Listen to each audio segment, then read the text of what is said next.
Welcome to this deep dive. Today, you've brought us a really intriguing resource, Brazilian Jiu-Jitsu Theory and Technique.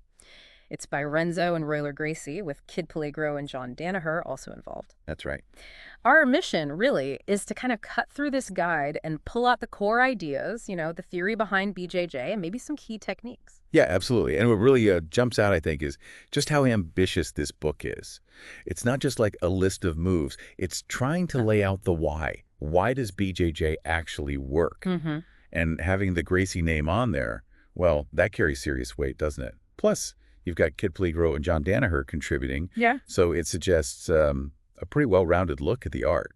Right, different perspectives maybe. And the title itself, Theory and Technique, signals that balance, which is kind of perfect for what we want to do, get the full picture. Exactly. The how and the why. So for this deep dive, here's the plan. First, we'll look at how the book sees BJJ fitting into the whole martial arts world, especially now with modern competition. Then we'll touch on the history a bit, where it came from, and finally we'll get practical. We'll look at some specific techniques, focusing on blue and purple belt stuff, and see how they, show those principles in action. Sounds good. Yeah. So the book kicks off by addressing what it calls the fundamental problem of the martial arts, which is basically, how do you figure out which style actually works? For ages, it was all tradition, maybe some story. Right, word of mouth, basically. Yeah. How do you really know if style A is better than style B without, well, a real test? Exactly. And the authors argue that the rise of mixed martial arts, MMA, has completely changed that whole game. Oh, okay. Let's unpack that a little. This fundamental problem, it's about measuring effectiveness, yeah. And the book's saying MMA is the measuring stick now. Pretty much, yeah. It's become the proving ground. You throw different styles into the mix in an MMA fight with its, fairly broad rules, and you get a much clearer picture of what holds up. And the book makes a pretty strong argument that BJJ has shown itself to be incredibly effective in that environment. Consistently. Yeah, it talks about BJJ fighters succeeding often against people from, striking backgrounds, right? And it points to how often fights end up on the ground as a key factor. That's a huge point. So many fights do go to the ground, and that's BJJ's home turf, isn't it?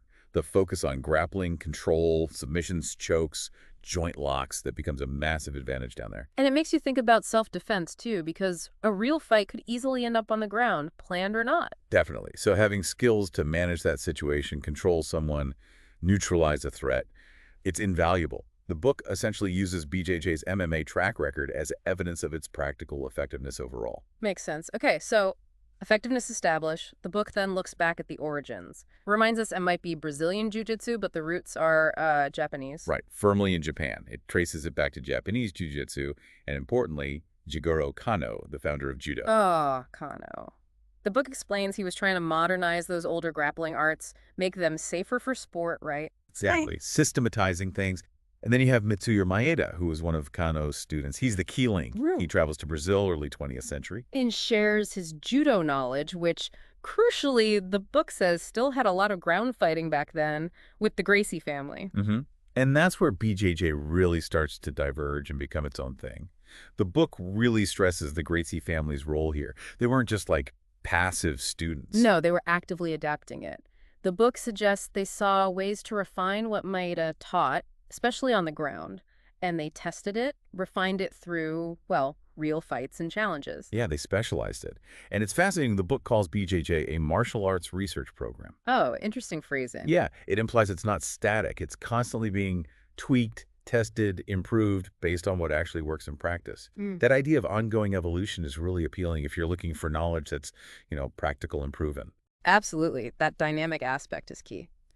Okay, so we have the theory on effectiveness, the historical roots. Let's get into the techniques now. Starting with the blue belt level, this is where you start building that foundation. Right, blue belt, that sort of beginner to intermediate stage. Yeah. And you see the core ideas starting to click. Let's take the first one. The escape from the mounted position, UPA. It's on page 34. A mount, definitely not a good place to be.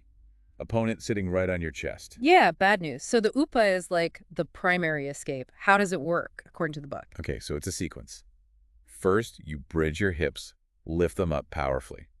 That bumps the opponent's weight off you for a second. Creates a bit of space. Exactly. At the same time, you need to trap one of their legs with your own leg, usually on the same side you want to turn towards. That messes with their base. Okay, bridge and trap. Then what? Then the crucial bit is turning sharply towards the trapped leg side, using that bridging momentum and kind of shrimping your hips out from underneath. That creates the space to pull your legs back in and recover your guard. So it's hips, legs, timing. What's the big takeaway from the UPA? The UPA is just a perfect example of using leverage and hip power against a dominant position. Your opponent has gravity and position, but using your hips like a lever, creating that space, you can totally destabilize them. It's textbook technique over brute force. That really is a core BJJ idea. Okay, let's look at another blue belt one.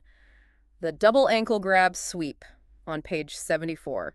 Situation here is you're on your back, in guard, opponent's standing up in front of you. Right. And this sweep is all about going from defense to offense. You're in guard, and like the name says, you reach up, grab both of their ankles. Got the ankles, now what? Do you just pull? Well, you pull, yes, but crucially, you also use your feet. Push them against their hips or maybe their thighs while you pull hard on the ankles.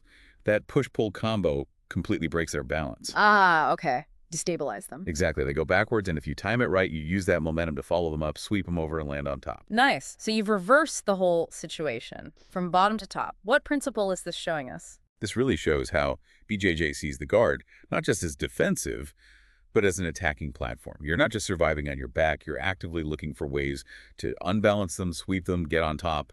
It's about dynamic movement, always hunting for a better position. Yeah, constantly proactive, not passive. Yeah. Makes sense. All right, let's level up. Purple belt techniques. The book presents these as needing a deeper understanding, right? Definitely. Things get a bit more complex, more nuanced. Let's look at the shoulder lock using the legs. Omoplata, page 158.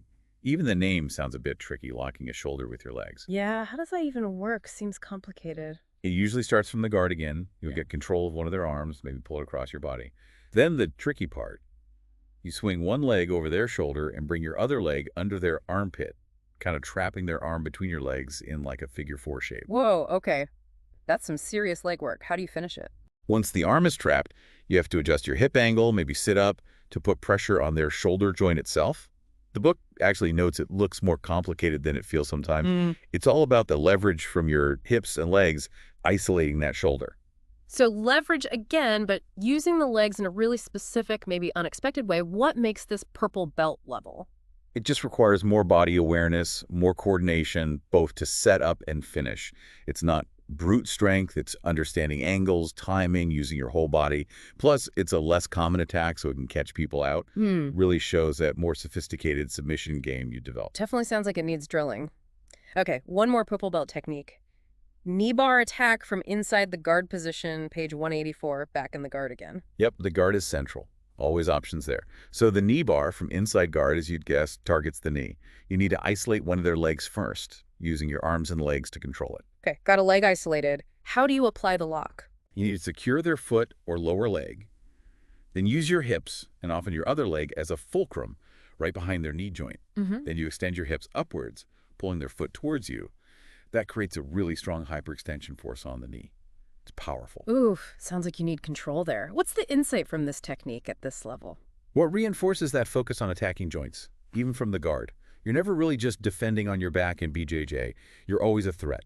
You can attack limbs, control posture, submit someone. It also shows that move towards more targeted joint locks as you progress. Right. So looking back at all fours, the UPA, the ankle sweep, omoplata, knee bar, what are the common threads here based on the book? Well, across the board, you see those core principles popping up again and again, right? Leverage is huge. Positional control, always fighting for a better spot. And that ability to attack, to submit from almost anywhere, even your back.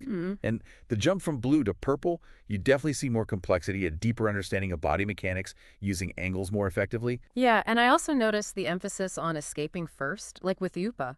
You got to get out of bad spots before you can really attack effectively. That defensive foundation seems really important in the book's view. Absolutely. It's strategic. Secure yourself first, then impose your game. It's not just random scrambling. There's a method. So wrapping up this look at Brazilian Jiu-Jitsu theory and technique, it's definitely clear the book presents BJJ as more than just moves. It's a whole system, right? Rooted in a philosophy of effectiveness, constantly evolving, built on leverage. And those techniques, we looked at the UPA, the sweep, omoplata, knee bar, they really do bring those principles to life, I think. Definitely. And it makes you think about that initial claim, doesn't it? That BJJ is an answer to the fundamental problem of the martial arts.